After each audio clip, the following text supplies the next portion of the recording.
En primer lugar, un saludo muy cordial y muy entrañable a todos los miembros de la Escuela de Espiritualidad de la Sexta Región de Chile y a todos los hermanos y hermanas de otros lugares, de otras naciones, incluso de otros continentes, que me escucháis.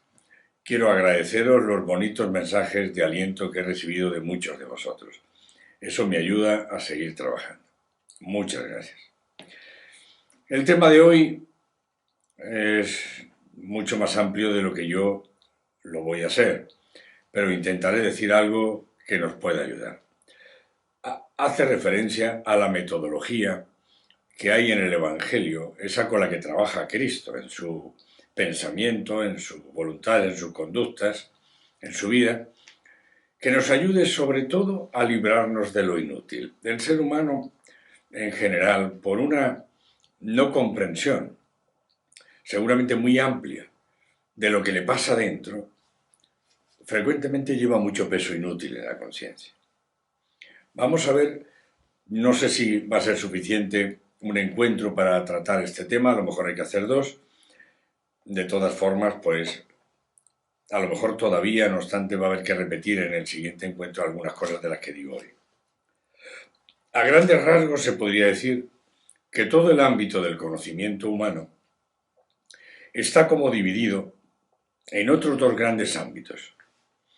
El ámbito experimental, que tiene su propio objeto y su propia metodología empírica, y el ámbito de las ciencias de la el ámbito de las ciencias de la naturaleza y el ámbito experiencial o vivencial, que también tiene su propio objeto, las ciencias del espíritu, con su propia metodología metafísica.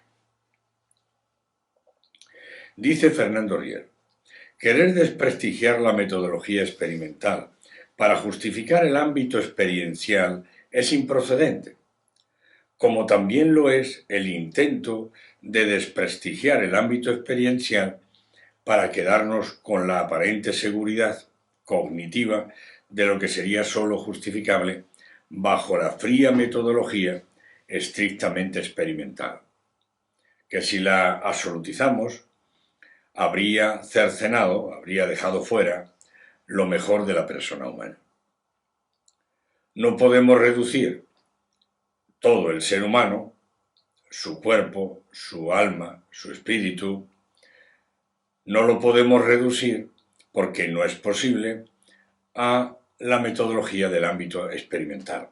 Se podría decir que la biología entraría dentro de ese campo experimental, que a lo mejor una parte de la psicología humana también es objeto de experimentación, pero ahí está el mundo del espíritu, el mundo de la libertad, que no es posible trabajarlo desde el punto de vista experimental.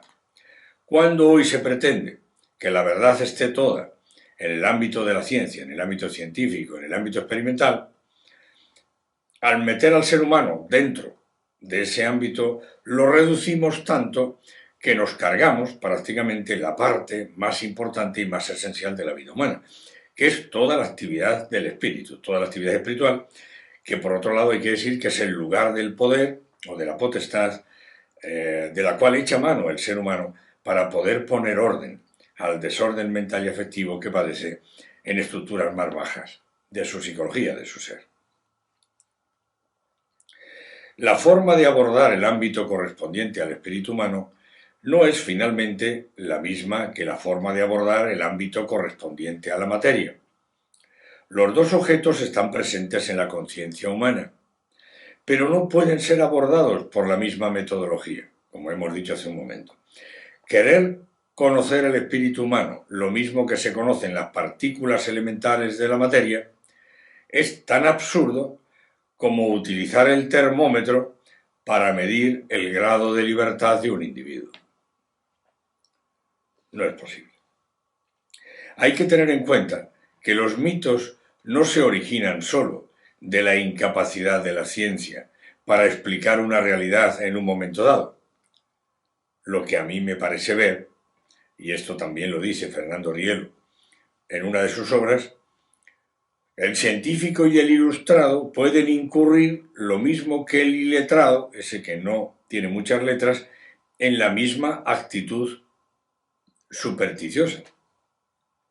No hay diferencia en la actitud mítica, estamos hablando de los mitos primitivos, de los hombres primitivos que adoraban al sol, a la montaña, el fuego, el monolito, la luna, y los contemporáneos que mitifican la ciencia, la convierten en un mito, la técnica, el progreso, esta especie de humanismo inmanentista, tan común hoy en nuestras sociedades.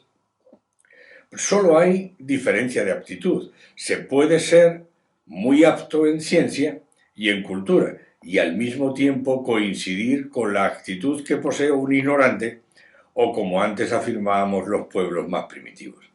Antes los pueblos primitivos adoraban o proyectaban este aspecto religioso que ellos tenían sobre el sol, la luna, pues en fin, pues un monolito en el caso de Egipto, o una montaña, o los árboles, como le sucedió a San Benito, que se encontró con una comunidad que adoraba los árboles allí en Montecassino. ¿Cuál es la diferencia de actitud entre estos hombres de carácter así llamado iletrados o primitivos y la actitud actual de una ciencia que quiere convertirse y es otro mito, que además no se ve claro que no es posible, quiere convertirlo pues en la verdad única. Y entonces aparece, pues claro, el mito de la ciencia, el mito de la técnica, del progreso, de esta especie de humanismo inmanentista del que hablábamos, y que además tiene las mismas características, materialismo entonces y materialismo hoy. El de entonces era más noble, porque era como la proyección de la virtud de la religión que constitutivamente tiene todo ser humano, y buscaban una explicación a eso.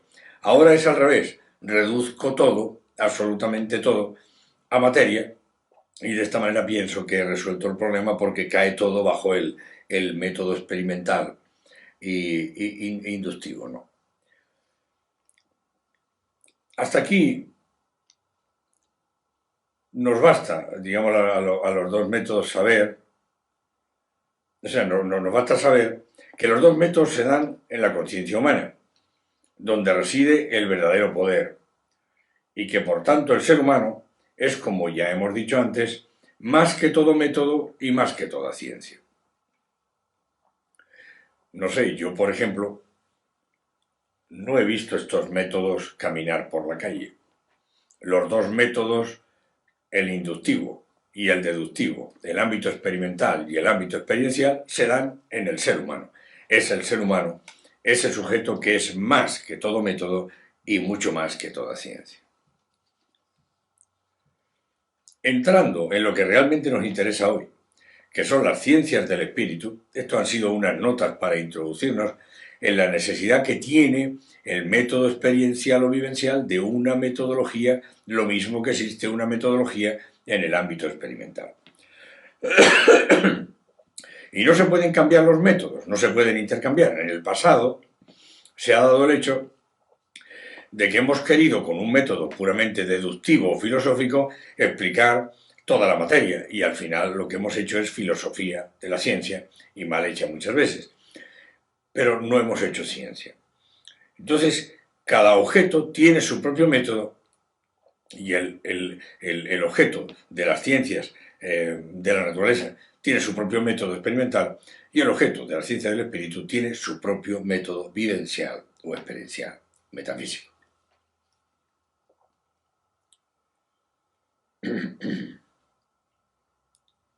Entrando en las ciencias del espíritu, decir solamente que la ascética es método y no ciencia. Estamos hablando de la ascética, que es una especie de moral especial, que es la que Cristo trae en el Evangelio. Porque la ética, desde el punto de vista metodológico, ya existía en otras religiones. La ética a Nicomaco, incluso Aristóteles ya escribe una ética en este sentido, pero teníamos la ética de los asirios, de los hititas, de los babiloneses, teníamos la ética del budismo, 8 siglos antes de Cristo, en fin, perdón, 6 siglos antes de Cristo. Tenemos una serie de religiones históricas que tienen su propia ética. Cristo trae una ética especial, que es la vida ascética, que trabaja ahí a la raíz misma de la tentación para no dejar al ser humano que caiga en el pecado. Así le dice Cristo en el Evangelio: ora constantemente para no caer en la tentación, y si no caes en la tentación, mayormente no caerás en el pecado. Lo primero que observamos en la metodología que Cristo nos entrega es que tenemos que orar siempre para no caer en la tentación. Y entonces le decimos a Cristo: bueno, Señor, estoy de acuerdo, me doy cuenta de eso. Vamos a empezar. ¿Y qué es lo primero que encuentro?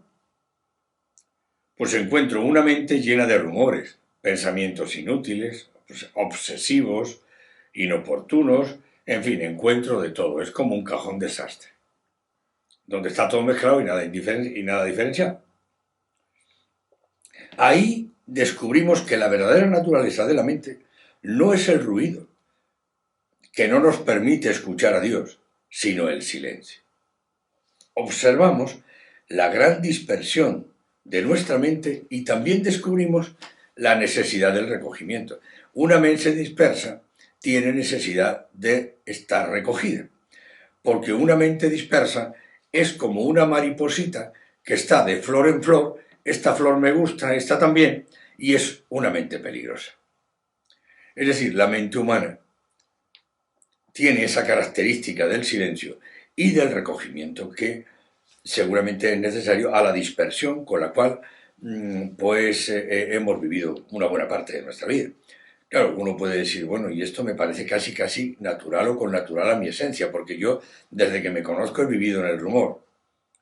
Claro, al decir esto descubres inmediatamente que tu mente no ha nacido educada, que tu libertad no ha nacido educada, que tienes que educar tu mente y educar tu libertad, y hay que educarlas con el amor, porque si la libertad Dios nos la entregara ya educada, no sería libertad. Todos unos detrás de otros y sin podernos salir de la fila, por decirlo así, y por tanto la libertad, esa que nos hace verdaderamente personas, no existiría. Dios nos entrega una libertad y al mismo tiempo, al estar presente constitutivamente en el espíritu humano, nos entrega todo el amor necesario para que formemos la libertad con el amor. Porque la libertad Dios nos la entrega, no para que hagamos lo que queramos, sino para que elijamos lo mejor, lo más noble, lo más puro, lo más santo, en cada momento de nuestra vida. Entonces, la mente humana tiene necesidad de formación porque no nace educada. Tenemos que formarla. Tenemos que educarla con el amor. Tenemos que echar mano de nuestra libertad, también formándola con el amor, porque, como hemos visto, la libertad tampoco nace educada. ¿Y a qué fin? ¿A qué fin? ¿Por qué este empeño, de alguna manera, de poner en silencio la mente, de ponerla en recogimiento, que es ya acto religioso, que es ya un acto espiritual? ¿Por qué? ¿Recordáis cuál era el primer mandamiento de la ley de Dios? Amarás al Señor tu Dios con toda tu mente. ¿Cómo puedo amar a Dios con mi mente si está llena de todo? Es como si Dios fuera dentro de la mente un objeto más de tantos los objetos de la vida. Cristo se esforzará mucho en decirnos: tienes que amarme a mí más que a los demás, porque es con el amor mío que tienes que amar a los demás. Y eso significa que para amarme a mí más que a los demás y amar a los demás con el amor mío, tienes que educar tu mente, que es uno de los instrumentos que tú tienes, porque la mente es una facultad humana que tiene sus raíces en el alma humana, pero extiende sus ramas en el espíritu. Es decir, es como una planta, tiene raíces en la tierra que le son necesarias, pero quítala a la luz y verás que se te muere. Realmente la mente humana tiene que estar iluminada por el Espíritu, iluminada por la gracia, por la fuerza del Espíritu, iluminada por la fe, de tal manera que la mente humana sea una facultad dócil a la actividad de nuestro Espíritu. Pero me encuentro también con una voluntad, que está en las mismas condiciones que la mente, llena de apetitos desordenados, deseos desordenados, que no me permiten hacer la voluntad de Cristo, porque los tengo ocupados en el amor de mí mismo. Descubrimos aquí la necesidad de la quietud, de la paz, tan necesaria para la oración. Y aquí aparece de nuevo el primer mandamiento de la ley de Dios: amarás al Señor tu Dios con toda tu voluntad. La voluntad humana necesita de la paz, de la quietud, como elemento necesario de aquietar. Santa Teresa de Ávila, con estas dos palabras del recogimiento para la mente, que también Fernando Rielo recoge, ¿verdad?, como metodología para nuestra vida interior, Teresa de Ávila usa también la palabra quietud. Quietud es aquietar los deseos desordenados, aquietar todo ese mundo de apetitos desordenados que hay en la voluntad, de tal manera que podamos amar a Dios con toda nuestra voluntad. Y en la unión, para poder amar al Señor con toda mi alma. Fijaos que no hemos salido del primer mandamiento para ver la necesidad de que estas facultades humanas nuestras estén en un cierto estado y que nos ayuden, no que nos dificulten o nos pongan problemas para el acto, yo diría, ecuánime, el acto limpio, transparente, auténtico de la oración. En la unión, para poder amar al Señor con toda mi alma, necesito de la aceptación intelectual del Evangelio. Necesito resolver los conflictos de las pasiones a la luz del Evangelio y así adquirir un verdadero, auténtico espíritu evangélico. Acerquémonos ahora al Evangelio para ver casos concretos. ¿Cómo es todo esto que he dicho? Cristo lo va aplicando en el Evangelio. Podríamos preguntarnos el estado de la mente y la voluntad de Cristo. Por ejemplo, ¿por qué Cristo no comete imprudencias o dice algo imprudente? ¿Por qué no pierde nunca la paz, ni siquiera en la cruz? ¿Por qué, no obstante los ataques constantes de los fariseos hacia su persona, nunca entra en colisión con ellos? Otra cosa son las graves amonestaciones contra ellos por su falsedad y su hipocresía. Esta era una corrección que estaba haciéndoles de parte también de las personas divinas. Estas amonestaciones no nacían de la ira o de la rabia o de la insoportabilidad de estos personajes. Nacían del amor a su Padre. Cuando echa a los mercaderes del templo se le oye decir: el celo por la casa de mi Padre me devora. No se enfrenta, busca siempre una respuesta más alta y más elevada, pues simplemente porque su estado de oración continuo refleja una adhesión absoluta a su Padre Celestial. Él hace lo que le agrada a su Padre, hacer siempre la voluntad del Padre. Y si su Padre es amor, Él es amor absoluto, y por lo tanto le mueve el amor a su Padre. Aquí me viene a la mente un teorema maestro que en una ocasión nos dio Fernando Rielo y que podría ayudarnos que está extraído, se ve claramente que está extraído de esta conducta, de esta forma de actuar de Cristo en el Evangelio, que evita la colisión, busca siempre algo mucho más alto. Decía Fernando Rielo en este teorema maestro: cuando dos nociones parecen iguales, son irreductibles entre ellas, necesitan una tercera que, trascendental a las dos, verifique la síntesis. Es decir, que cuando dos nociones son distintas e irreductibles entre ellas, necesitan las dos de una tercera que, trascendental a las dos, verifique la síntesis. Es decir, esto parece, este teorema, no me lo dijo nunca personalmente ni directamente, pero ni lo he oído de él a otros misioneros, pero quién sabe cómo ha habido tantos momentos, tantísimos en los que yo no estaba presente en su vida, pues a lo mejor lo ha dicho en otro momento, pero sí que parece como si este teorema estuviera extraído, ¿verdad?, de esta forma de actuar de Cristo, ¿no? Buscar siempre más arriba, trascendentalmente, para no entrar en colisión con ellos. Por ejemplo, veamos cuál es la metodología de Cristo frente a las tentaciones. las tentaciones de Cristo en el desierto. Primero, se va al desierto. El desierto, no hay ruidos, no hay ventanas al mundo, no es que abres la ventana y no hay ventanas, es puro silencio. Solo algún animal rapaz que vuela por allí tratando de comerse alguno de los reptiles u otros animaluchos que están en el desierto.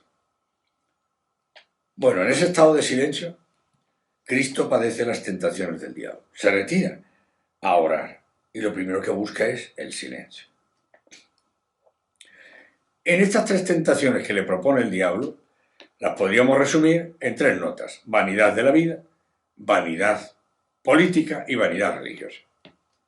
Le ofrece estas tres vanidades. Y a él le ofrece estas en particular porque sabe que él podría hacerlas. A nosotros no nos pide que nos tiremos, nos bajemos del alero del templo y que los ángeles, porque nos daríamos un buen leñazo cayendo al suelo. En fin, a él le propone esto: convierte las piedras en pan. Un acto inútil. La segunda, bueno, mira, todos estos reinos son míos. Si tú me adoras, entre los dos ponemos el pie en el cuello a esta gente y dominamos. La tercera, baja del alero del templo, baja en el centro del patio del templo, que te vean los sumos sacerdotes, ya no vas a tener que morir, porque al bajar reconoces la autoridad del templo, los reconoces a ellos como sacerdotes del templo y ya no te van a perseguir, porque al revés, te van a reconocer como Mesías. Se acabó esto de ir a la cruz, se acabó todo esto. Y Cristo en las tres ocasiones le dice al diablo: escrito está, escrito está, escrito está. Le manda las tres veces a la Escritura. En el fondo le está diciendo: si lo que me estás proponiendo tiene fundamento en la Escritura, tú y yo entramos en diálogo, pero si no lo tiene, tú y yo no tenemos nada que decirnos. Nosotros tendríamos que decir hoy como cristianos: si lo que me propone la tentación está escrito en el Evangelio, y voy mentalmente al Evangelio a verlo, voy inmediatamente a ese Evangelio que estoy leyendo cada día y que estoy viviendo, y entonces le digo, bueno, pues no tengo nada que decirte, porque ni tú tienes nada que decirme a mí, no entramos en diálogo, porque lo que me estás proponiendo no tiene fundamento en la Escritura. Cristo nos da aquí esta metodología, y creo que por la metodología que se esconde es la razón por la que él confesó sus tentaciones, porque las tentaciones de nadie las sabe si no las contamos. Habría que preguntarse por qué Cristo habla de las tentaciones, de estas tentaciones suyas, y no habló de otros aspectos de su vida a los 18 años, a los 15 o a los 14, que hubiera sido interesante para nosotros también. Lo que significa que en estas tentaciones se esconde la metodología que nos es necesaria para no entrar nunca en diálogo con la tentación, no entrar en diálogo con el diablo. Por ejemplo, otro aspecto más, ¿no? Dice Cristo: no juzguéis y no seréis juzgados. ¿Qué es lo que nos está diciendo? Que el juicio que Dios hará de ese ser humano sobre esa acción y el juicio que tú estás haciendo no tienen nada que ver. Dos, que no estás llamado tú a ser juez de nadie. Porque si tú quieres convertirte en juez, tendrías que ser muy limpio, muy transparente, yo diría, tan puro y tan santo, que pudiera tu juicio ser objetivamente un juicio santo. Pero no es verdad. Fernando Rielo, y en el Evangelio hay que decir, antes de hablar de Fernando Rielo, que está escrito: ¿por qué ves tan rápidamente en el ojo de tu hermano la paja y no te das cuenta que tienes una viga en el tuyo? Fernando Rielo, en una de sus poesías o unos proverbios, con precisión no lo recuerdo, dice: cuando te tiente juzgar a alguien, elige el horizonte más lejano, y cuando lo hayas alcanzado, en ese momento te darás cuenta de quién eres tú y quién es el otro.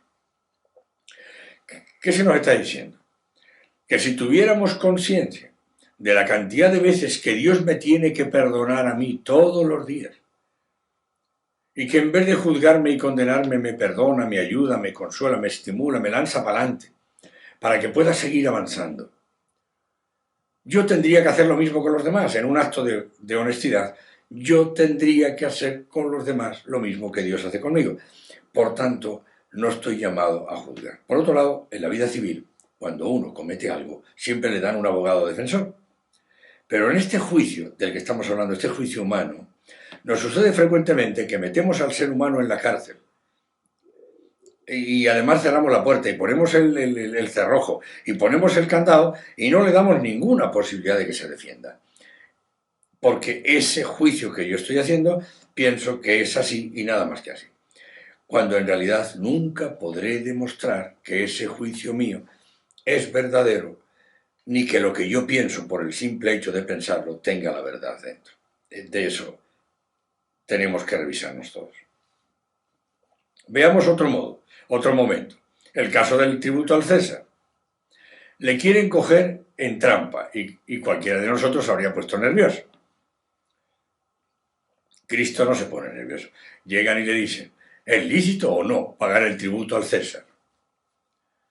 Y Cristo, con mucha inteligencia, le dice, bueno, mostrarme al César. ¿Quién es el César? Todos metiéndose la mano en el bolsillo, todos nerviosos a sacar la monedita del César, y entonces le dicen, mira, este es el César. Y dice Cristo, ¿esta es la imagen del César? ¿Y ustedes de quién son imagen? Nosotros somos imagen de Dios. Bueno, pues es muy sencillo. Entonces, den al César lo que es del César y den a Dios lo que es de Dios. Y ven la respuesta metodológica que Cristo da aquí. Y en vez de echar mano, como haríamos nosotros, de nuestro orgullo, de nuestra soberbia, de nuestra...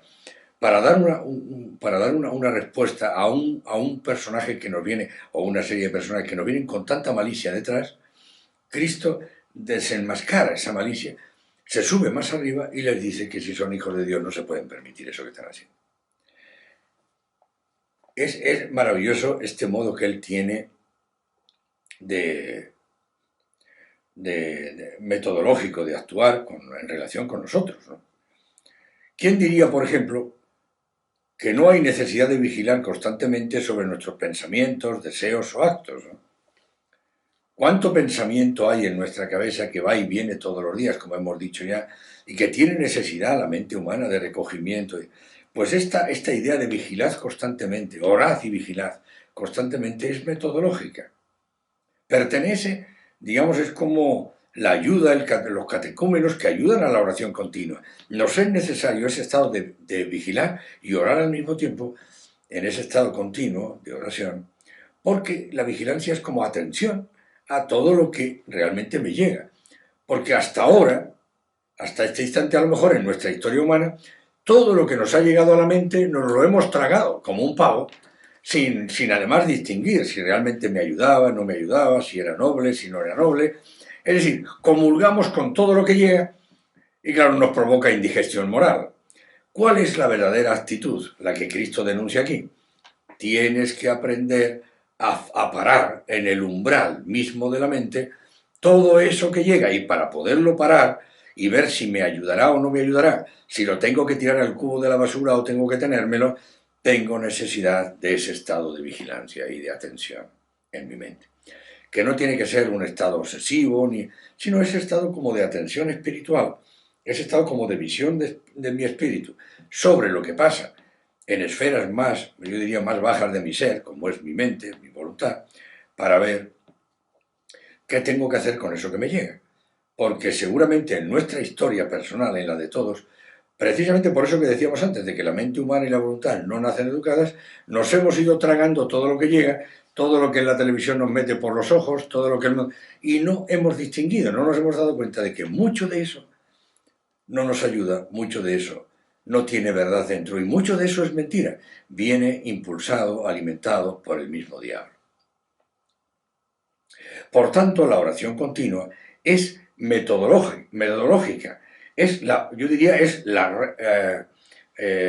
metodología primera y es la que regula toda nuestra vida moral, sea en la tentación, mala inclinación o en el pecado mismo. Claro está que si estamos no cayendo en la tentación, si estamos vigilando para no caer en la tentación, tampoco caeremos en el pecado.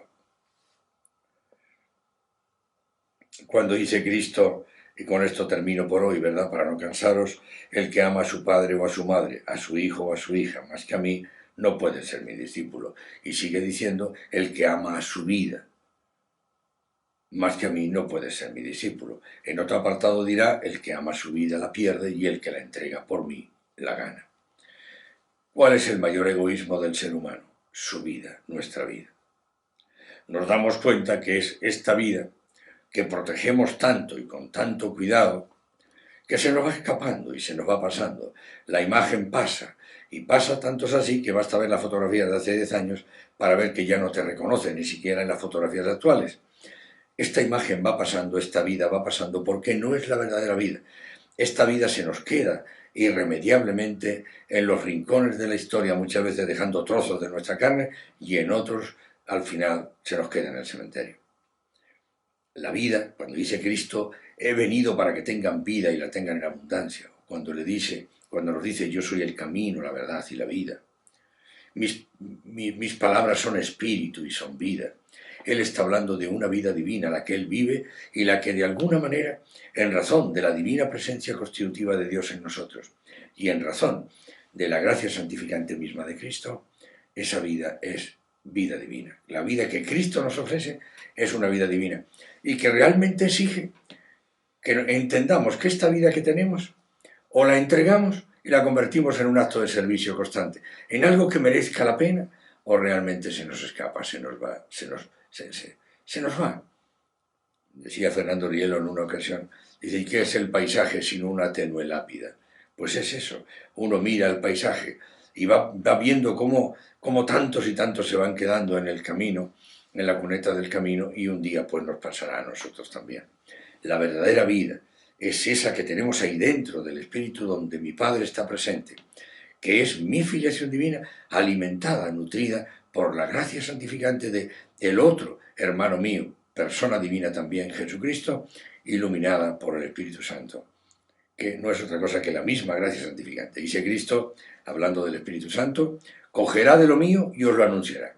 Por tanto, en la vida de oración no puede haber ninguna contrariedad, no puede haber antagonismo entre lo que el Espíritu Santo me dicta en la oración y lo que está escrito en el Evangelio. No puede haberla. No puede ser que una persona divina me diga una cosa y que la otra persona divina me dijera otra. Las dos me hablan de lo mismo. El Espíritu Santo coge de lo de Cristo y nos lo anuncia. Nos va revelando la verdad toda entera, poco a poco, que Él es la verdad toda entera. Estas son palabras que están en el Evangelio en San Juan. Y con esto cerramos hoy este encuentro. Espero haberles ayudado un poco a entender que nos es necesaria una metodología interior para librarnos de lo inútil, de lo perverso, de lo que no vale, de lo que no nos lleva a la unión con Dios, de lo que nos quita la vida o alimenta una vida que en el fondo no nos sirve para nada. Necesitamos alimentar esa vida divina que Cristo nos otorga y que ya estaba presente en nosotros en razón de nuestra filiación divina. Muchas gracias por vuestra paciencia y os bendigo en el nombre del Padre, del Hijo y del Espíritu Santo.